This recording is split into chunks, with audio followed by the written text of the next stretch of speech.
Hello students, अब तक जो हमने हाइब्रिडाइजेशन की टाइप्स स्टडी की हैं उनमें हमने देखा कि एस ऑर्बिटल्स और पी ऑर्बिटल्स इन्वॉल्व होते हैं हाइब्रिडाइजेशन में। यानी कि जब हाइब्रिडाइजेशन होनी होती है तो मिक्सिंग होती है only s and p orbitals की belonging to central metal atom. ठीक है, तो कहीं पर भी हमने ये नहीं देखा कि डी ऑर्बिटल्स भी पार्टिसिपेट कर रहे हैं हाइब्रिडाइजेशन में। ऐसा क्यों है? क्योंकि अभी तक जो हमने मॉलिक्यूल्स स्टडी किए हैं उनमें जो सेंट्रल एटम थे they belong to second period, और सेकंड पीरियड के एलिमेंट्स के पास डी ऑर्बिटल्स अवेलेबल नहीं होते हैं। अगर आप सेकंड पीरियड के किसी भी एलिमेंट की इलेक्ट्रॉनिक कॉन्फ़िगरेशन लिखोगे तो आप देखोगे कि उनके पास डी ऑर्बिटल्स हैं ही नहीं।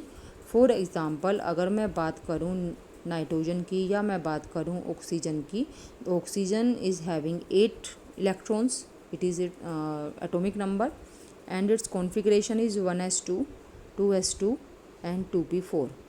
तो आप देख रहे हो कि इसमें जो वैलेंस शेल है वो कौन सी है? Second shell is valence shell. और सेकंड शेल में आपको पता है कि एस ऑर्बिटल्स भी होते हैं, पी भी होते हैं, लेकिन डी ऑर्बिटल्स नहीं होते हैं। डी ऑर्बिटल्स कहाँ से स्टार्ट होते हैं? थर्ड शेल से। तो जो पी ऑर्बिटल्स हैं, जो सेकंड पीरियड है, सेकंड पीरियड में सेकंड शेल ही फिल होती है। सेकंड शेल में ही इलेक्ट्रॉन्स जाते हैं एस ऑर्बिटल्स में और फिर पी ऑर्बिटल्स में। सक्सेसिवली एस ऑर्बिटल्स के बाद पी ऑर्बिटल्स की फिलिंग होती है। लेकिन जब हम थर्ड पीरियड में जाते हैं तो वहाँ पर एलिमेंट्स के पास डी ऑर्बिटल्स भी आ जाते हैं, 3d ऑर्बिटल्स भी आ जाते हैं। मे बी कि वो एम्प्टी हों, खाली हों, अनऑक्यूपाइड हों। ऐसा भी हो सकता है कि डी ऑर्बिटल्स में इलेक्ट्रॉन्स हों, लेकिन डी ऑर्बिटल्स होते हैं उनके पास। क्योंकि जब हम थर्ड पीरियड में जाते हैं तो electrons are being filled in third shell. Main shell जो है वहाँ पर थर्ड शेल है, और थर्ड शेल में 3s ऑर्बिटल्स होते हैं, 3p ऑर्बिटल्स होते हैं, as well as 3d orbitals होते हैं। तो आज हम इस वीडियो में ऐसी हाइब्रिडाइजेशन स्टडी करेंगे, ऐसे मॉलिक्यूल्स को स्टडी करेंगे जिनमें सेंट्रल एटम हाइब्रिडाइजेशन में अपने डी ऑर्बिटल्स को भी इन्वॉल्व करता है। ठीक है, तो एलिमेंट्स, तो इसमें यही है कि elements of second period do not contain D orbitals, but elements of third period along with other period elements contain D orbitals. ठीक है, थर्ड पीरियड के बाद जितने भी पीरियड्स हैं उन सब में डी ऑर्बिटल्स तो होते ही हैं। Energy of 3d orbitals in elements of third period. Third period के जो एलिमेंट्स हैं उनमें 3d ऑर्बिटल्स की एनर्जी, आपने ध्यान देना इस पर, 3d ऑर्बिटल्स की एनर्जी कंपेरेबल होती है। कंपेरेबल मीन्स कि ज़्यादा डिफरेंस नहीं होता है किसमें? 3d ऑर्बिटल्स की एनर्जी और 3s एंड 3p की एनर्जी। अगर मैं इसको सही तरह से लिखूं तो ये होगा 3s नीचे आएगा और 3p ऊपर आएगा, क्योंकि 3s की एनर्जी 3p से कम होती है। 3d की एनर्जी कंपेरेबल होती है, यानी कि ज़्यादा डिफ़र नहीं करती है इन दोनों की एनर्जी से। और साथ ही साथ 3d की एनर्जी ज़्यादा डिफ़र नहीं करती है किससे? 4s और 4p के p ऑर्बिटल से। ठीक है, आपने अगर जब इलेक्ट्रॉनिक कॉन्फ़िगरेशन आपने पढ़ी थी तो आपने ये देखा था कि जब इलेक्ट्रॉन्स थर्ड शेल में जाते हैं, और थर्ड शेल में जाते हैं तो पहले 3s में जाते हैं, फिर 3p में जाते हैं। जब 3p कम्प्लीटली फिल हो जाता है तो इलेक्ट्रॉन्स 3d में ना जाकर 4s में जाते हैं, है ना। आपने ये स्टडी किया था कि इलेक्ट्रॉन्स जो हैं वो 3p में फिल होने के बाद 4s में जाते हैं। इसका एग्ज़ाम्पल है पोटेशियम। पोटेशियम में 19 इलेक्ट्रॉन्स हैं total, 1s2, 2s2, 2p6, 3s2, 3p6 and 4s1। तो इलेक्ट्रॉन्स जाने थे 3d में, हम एक्सपेक्ट कर रहे थे इलेक्ट्रॉन जाएगा 3d में, बट इलेक्ट्रॉन गया 4s में। वाई? ऐसा क्यों हुआ? ऐसा इसलिए हुआ क्योंकि आपने अफ्बा प्रिंसिपल अच्छे से लर्न किया हुआ है। अफ्बा प्रिंसिपल क्या कहता है कि जो इलेक्ट्रॉन्स हैं जब उनकी फिलिंग होती है वेरियस ऑर्बिटल्स में, they are first filled in the orbitals of lower energy. when lower energy orbitals are completely filled, then electrons go to next higher energy orbitals, उससे जो next higher energy के orbitals हैं। तो और उसके लिए अगर हमारे पास हमें पता ही नहीं है कि किसकी एनर्जी कम है और किसकी ज़्यादा है, तो हम कैसे पता लगाएं? उसके लिए हमने n+l रूल किया था। ठीक है, n+l रूल क्या बताता है हमें? अगर हमें दो ऑर्बिटल्स की एनर्जी के बारे में पता नहीं है, कंपेयर करना है कि किसकी एनर्जी ज़्यादा है और किसकी कम है, तो हम n+l की वैल्यू लेते हैं उस ऑर्बिटल के लिए। तो हम यहाँ पर कंपेयर करते हैं 3d की और 4s की। तो 3d के लिए n की वैल्यू क्या है? 3, और l की वैल्यू, d के लिए l की वैल्यू होती है 2, इट इज़ इक्वल टू 5। और यहाँ पर n की वैल्यू है 4 और l की वैल्यू है 0, तो total is 4। n+l value for 4s is lower than n+l value of 3d, so energy of 4s is lower than energy of 3d orbitals. इसलिए electrons are filled in 4s orbitals first then 3d orbitals. अब हमने बात क्या कर रहे थे? हम बात कर रहे थे कि जो 3d ऑर्बिटल्स हैं उनकी एनर्जी कंपेरेबल है, मतलब कि energy of 3d orbitals does not differ much from 3s orbital energy and 3p orbital energy. और इसी तरह से ही 3d की जो एनर्जी है वो 4s और 4p से भी ज़्यादा डिफ़र नहीं करती है। ठीक है, लेकिन इसका मतलब ये नहीं है कि इनकी भी एनर्जीज़, इस ग्रुप की और इस ग्रुप की, इनकी एनर्जीज़ भी ज़्यादा डिफ़र नहीं करती। इसका ये मतलब बिल्कुल नहीं है, क्योंकि इनकी एनर्जी में बहुत ज़्यादा डिफरेंस है। 3d तो बीच में लाई कर रहा है इनके, इसलिए कम वाले से भी उसको हम कंपेयर कर सकते हैं, ज़्यादा वाले से भी कंपेयर कर सकते हैं। लेकिन 3s 3p से 4s 4p की एनर्जीज़ बहुत ज़्यादा हायर है, इसलिए इनमें इलेक्ट्रॉन्स की एक्साइटेशन या जंपिंग नहीं हो सकती है, जबकि यहाँ से भी जंपिंग हो सकती है इलेक्ट्रॉन्स की, और 4s में से भी इलेक्ट्रॉन जंप करके 3d में जा सकते हैं। ठीक है, तो अब हम इसके लिए sp3 हाइब्रिडाइजेशन पहले स्टडी करेंगे, और इसका हमने एग्जांपल लिया है PCl5 फास्फोरस पेंटाफ्लोराइड।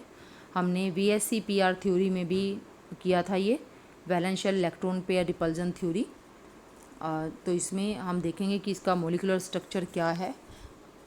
तो जब भी हम किसी भी कंपाउंड का मोलिकुलर स्ट्रक्चर स्टडी करते हैं, तो जो एक मेथड है ना, स्टेप्स हैं, वो सेम ही हैं। उसमें सबसे पहले हम सेंट्रल एटम की इलेक्ट्रॉनिक कॉन्फ़िगरेशन लिखते हैं, ग्राउंड स्टेट इलेक्ट्रॉनिक कॉन्फ़िगरेशन। और फास्फोरस की ग्राउंड स्टेट इलेक्ट्रॉनिक कॉन्फ़िगरेशन क्या है? ये है। तो यहाँ पर आप देख रहे हो कि 3s में 2 इलेक्ट्रॉन्स हैं और 3p में 3 इलेक्ट्रॉन्स हैं। 3s में 3 इलेक्ट्रॉन्स, 3s में 2 इलेक्ट्रॉन्स, मतलब ऐसे।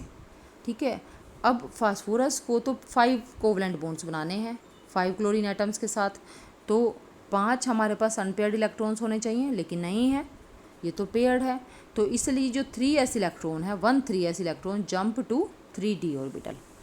ठीक है, और अब क्या होता है? अब हमारे पास 5 ऑर्बिटल है and 5 orbitals are singly occupied. इन सब में इलेक्ट्रॉन्स जो हैं वो सिंगल इलेक्ट्रॉन्स हैं, and these orbitals undergo hybridization, and this hybridization is known as S, this is S, 3p है इसलिए p3, and 1d है इसलिए d, sp3d हाइब्रिडाइजेशन। और 5 ऑर्बिटल्स मिक्स हो रहे हैं, इसलिए new orbitals formed are 5 in number. 5 orbitals बनेंगे और इनका नाम होगा sp3d ऑर्बिटल्स। ठीक है, अब ये 5 ऑर्बिटल्स बन गए। इन 5 ऑर्बिटल्स, ये 5 ऑर्बिटल्स कैसे अरेंज हों फास्फोरस में कि रिपल्जेंस मिनिमम हो? जैसे कि मैंने पहले बताया, VSEPR थ्योरी में भी आप कर चुके हो, वहाँ भी हमने देखा था कि ये 5 ऑर्बिटल्स जो हैं ये पेंटागोन में अरेंज नहीं हो सकते हैं, क्योंकि पेंटागोन में किन्हीं भी 2 एंगल्स, रेगुलर पेंटागोन की भी अगर हम बात करें, किन्हीं भी 2 एंगल्स के बीच, किन्हीं भी 2 बॉन्ड्स के बीच एंगल होगा 72 डिग्री, और 72 degree is so small angle कि इनके बीच में रिपल्जेंस इतनी ज़्यादा हो जाएंगी बॉन्ड्स के बीच में कि ये जो स्ट्रक्चर है, जो मॉलिक्यूल है, ये बिल्कुल भी स्टेबल नहीं रह पाएगा।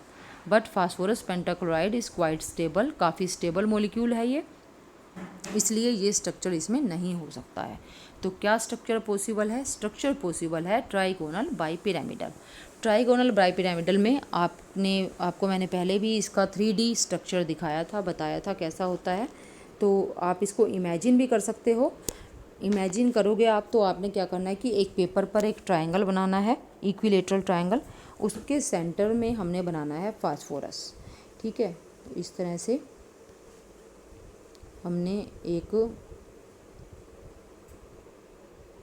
ये ट्रायंगल बनाया, सेंटर में फास्फोरस है, 3 ऑर्बिटल्स इस ट्रायंगल के वर्टेक्स पर हैं और 2 ऑर्बिटल्स कहाँ हैं। एक ऑर्बिटल आपने 2 स्टिक्स ले लेनी है। एक स्टिक को आपने खड़ा करना है, पेपर जो आपने लिया है, पेपर पर पी जहाँ लिखा है उस पी से बिल्कुल सीधा ऊपर की तरफ आपने स्टिक पकड़नी है और एक स्टिक पकड़नी है पी से बिल्कुल नीचे।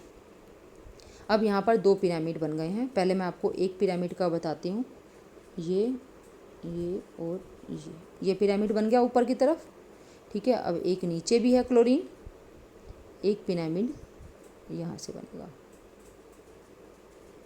तो ये बन गया हमारा स्ट्रक्चर ट्राइगोनल बाई पिरामिडल। ये ट्रायंगल और 2 पिरामिड, एक ऊपर की तरफ एक नीचे की तरफ, और यहाँ पर सभी जगह पर कॉर्नर्स पर 5 क्लोरीन एटम है।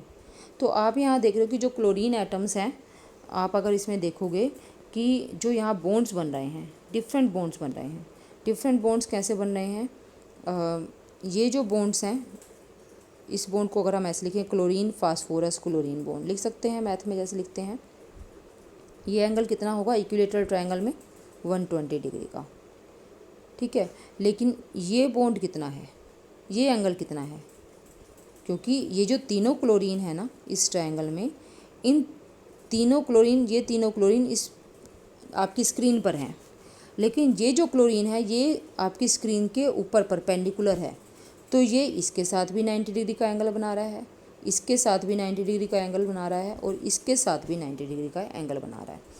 ये क्लोरीन तीनों क्लोरीन के साथ 90 डिग्री का एंगल बना रहा है। बिल्कुल इसी तरह से ही जो नीचे वाला क्लोरीन है, ये भी इन तीनों क्लोरीन के साथ जो कि ट्रायंगल में अरेंज हैं 90 डिग्री का एंगल बना रहा है। तो हमारे पास यहाँ 2 तरह के बॉन्ड्स हो गए। बॉन्ड एंगल के कारण हम इन 2 तरह के बॉन्ड कह सकते हैं इनको।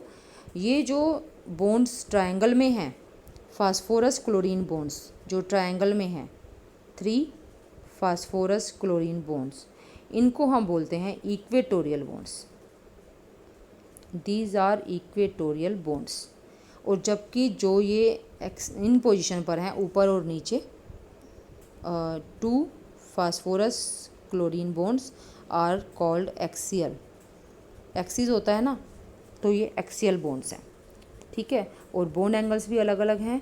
ये तीनों आपस में जो बॉन्ड एंगल बना रहे हैं वो है 120 डिग्री का, जबकि ये जो हैं आपस में तो 180 डिग्री का एंगल है इनका, लेकिन इन तीनों जो ट्रायंगल के जो क्लोरीन है इनके साथ इनका बॉन्ड एंगल है 90 डिग्री का।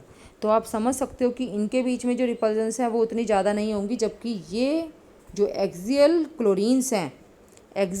क्लोरीन्स हैं ये इक्वेटोरियल क्लोरीन्स को ज़्यादा रिपेल करेंगी, रिपल्जेंस ज़्यादा होंगी। तो रिपल्जेंस को कम करने के लिए क्या किया जा सकता है, क्या हो सकता है? आप इमेजिन करो कि आपने जो एक पेपर पर ट्रायंगल ड्रॉ किया, एक स्टिक फास्फोरस के ऊपर लगाई, एक स्टिक बिल्कुल नीचे लगाई। अगर स्टिक के जो एंड पर क्लोरीन एटम्स हैं वो पेपर पर जो क्लोरीन है उनको काफ़ी रिपेल कर रहे हैं, तो आप उनको दूर करना, आप उनको ऐसा करना चाहते हो कि इनमें रिपल्जन कम हो जाए, तो आप क्या करोगे? स्टिक को लंबा कर दोगे ताकि वो क्लोरीन जो स्टिक के एंड पर है और भी दूर चले जाए। स्टिक के लंबा होने से रिपल्जेंस थोड़ी कम हो जाएंगी क्योंकि डिस्टेंस बढ़ गई ना। इसीलिए बिल्कुल इसी तरह से ही जो ये बॉन्ड लेंथ्स हैं, phosphorus chlorine bond lengths axial वाली, ये थोड़ी सी ज़्यादा हैं इक्वेटोरियल से। ये इक्वेटोरियल से बॉन्ड लेंथ्स ज़्यादा हैं। ठीक है, ये आपको ध्यान रखना है टू मिनिमाइज द रिपल्जेंस। ठीक है, तो यहाँ पर ये सारी डिटेल है इसमें। Bond angles between any 2 of these bonds जो इक्वेटोरियल बॉन्ड्स हैं is 120 degree. 2 remaining phosphorus chloride bonds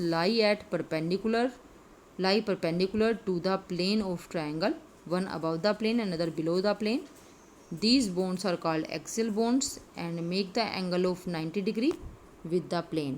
मतलब कि जो ट्रायंगुलर रीजन में जो क्लोरीन है उनके साथ ही 90 डिग्री का एंगल बनाते हैं। और ये आप बिल्कुल वही बताया कि due to smaller bond angle of axial bonds they suffer more repulsions. Smaller bond angle है एक्सियल बॉन्ड्स और इक्वेटोरियल बॉन्ड्स में, इसलिए रिपल्जेंस ज़्यादा होंगी और इन रिपल्जेंस को कम करने के लिए these bonds are little longer as well as weaker than equatorial bonds. ये वीक भी हैं, लॉन्गर भी हैं, क्योंकि बॉन्ड लेंथ जितनी ज़्यादा होगी बॉन्ड उतना ही वीक होगा। ये भी आपको समझना है, बॉन्ड एंथैल्पी उतनी ही कम होगी उसकी। ठीक है, इसलिए PCl5 जो है ना ये रिएक्टिव है, और इसमें रिएक्शन जब होती है तो पहले कौन से क्लोरीन जाते हैं? आपने पढ़ा कि जो एक्सियल बॉन्ड्स हैं वो वीक हैं, तो जो 1 अबव एंड 1 बिलो, ये जो 2 क्लोरीन एटम हैं ये पहले जाएंगे जब भी रिएक्शन होगी। तो PCl5 जो है ना ये बहुत आसानी से PCl3 में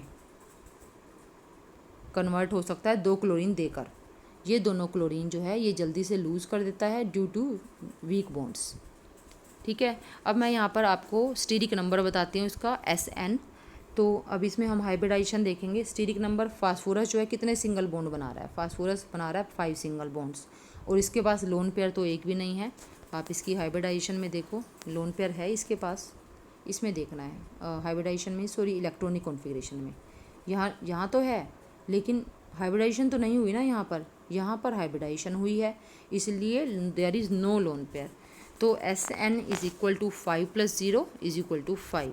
अब इसमें से आपके 4 जो हैं वो तो चले जाएंगे sp3 के लिए, एक बचा वो एक होगा D का, तो हाइब्रिडाइजेशन क्या हो गई? sp3D hybridisation. ठीक है, इसके बाद जो हमारा सेकंड है वो है sp3D2 हाइब्रिडाइजेशन। अब हम करेंगे sp3D2 हाइब्रिडाइजेशन, और इसके लिए जो सबसे सिंपलेस्ट एग्जांपल है वो है SF6 सल्फ़र हेक्साफ्लोराइड। बिल्कुल उसी तरह से जैसे हमने फास्फोरस पेंटाक्लोराइड का किया है। इसमें सेंट्रल एटम जैसा कि दिख भी रहा है कि सल्फ़र होगा, atomic number is 16 and ground state electronic configuration is this. तो आप यहाँ पर देख रहे हो कि 3s2 3p4। ठीक है, ये 3s2 है और 3p4 है, 3d खाली है, वैकेंट है बिल्कुल। अब यहाँ सल्फ़र को बॉन्डिंग करने के लिए 6 फ्लोरीन एटम्स के साथ टोटल 6 हाफ फिल्ड ऑर्बिटल्स चाहिए या 6 सिंगल इलेक्ट्रॉन्स चाहिए, लेकिन यहाँ पर सिंगल इलेक्ट्रॉन्स कितने हैं? ओनली 2। इसमें 1 electron from 3p jump to 3d and 1 electron from 3s jump to 3d। और इससे क्या हो जाएगा? ये तो थी ग्राउंड स्टेट कॉन्फ़िगरेशन, लेकिन जब इलेक्ट्रॉन्स जंप करके 3d में चले जाएंगे, एज वी हैव लर्नड कि जो एनर्जी ऑफ 3d ऑर्बिटल्स is comparable to energies of 3s and 3p ऑर्बिटल्स। डिफरेंस है इनके एनर्जीज़ में, लेकिन बहुत ज़्यादा डिफरेंस नहीं है। तो ये हाइब्रिडाइजेशन के टाइम पर, बॉन्ड फॉर्मेशन के टाइम पर ये एनर्जी इनको मिल जाती है और ये एक्साइट होकर electron from 3s and 1 electron from 3p jump to 3d orbitals, and the excited state configuration becomes 1s2 2s2 2p6 and valence shell configuration जो है लास्ट की क्या हो जाती है? 3s1 3p3 and 3d2। now we have 6 half filled orbitals, 1s 3p and 2d। तो hybridization will be sp3d2 hybridization and total of 6 hybrid orbitals will be formed because the intermixing of 6 orbitals is taking place। 6 atomic orbitals हैं total जो कि intermix हो रहे हैं, hybridisation कर रहे हैं, इसलिए जो नए हाइब्रिड ऑर्बिटल्स बनेंगे they will be 6 sp3d2 hybrid orbitals. अब यहाँ पर 6 ऑर्बिटल्स के लिए ये भी आप VSc PR थ्योरी में कर चुके हो। मोस्ट स्टेबल जो कॉन्फ़िगरेशन, जो स्ट्रक्चर है, अरेंजमेंट है, वो है ऑक्टाहेड्रल अरेंजमेंट। जैसे आपने फास्फोरस में किया, फास्फोरस में आपने क्या किया कि फास्फोरस में हमने 3 जो ऑर्बिटल्स हैं वो ट्रायंगल में लगाए और 2 ऑर्बिटल्स हमने 1 above the plane and 1 below the plane. और यहाँ पर क्या है? यहाँ पर अरेंजमेंट होगी कि 4 जो है वो एक स्क्वायर फॉर्म में, 1 अबव एंड 1 बिलो। और इससे जो अरेंजमेंट बनेगी इसको हम स्क्वायर बाईपिरामिडल नहीं बोलेंगे, इसका स्पेशल नाम है ऑक्टाहेड्रल। इस तरह की अरेंजमेंट होगी। इस स्ट्रक्चर को हम ऑक्टाहेड्रल स्ट्रक्चर बोलते हैं। सल्फर है ये, दोबारा से मैं आपको बताती हूँ। ये आपने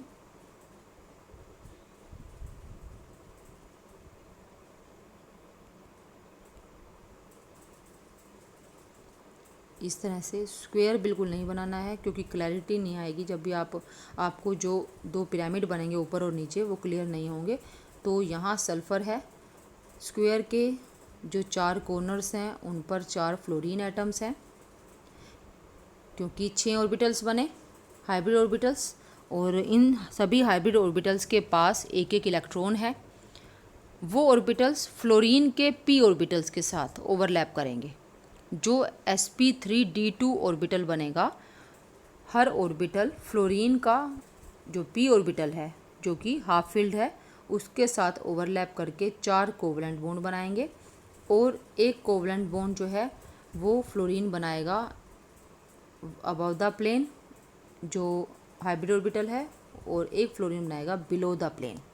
तो इस तरह से एक आपने इस फ्लोरीन को, जो ये फ्लोरीन है, इस फ्लोरीन को इन चारों कॉर्नर से स्क्वायर के मिला देना है, और ऐसे ही ये नीचे वाले फ्लोरीन को भी इन 4 कॉर्नर से मिला देना है।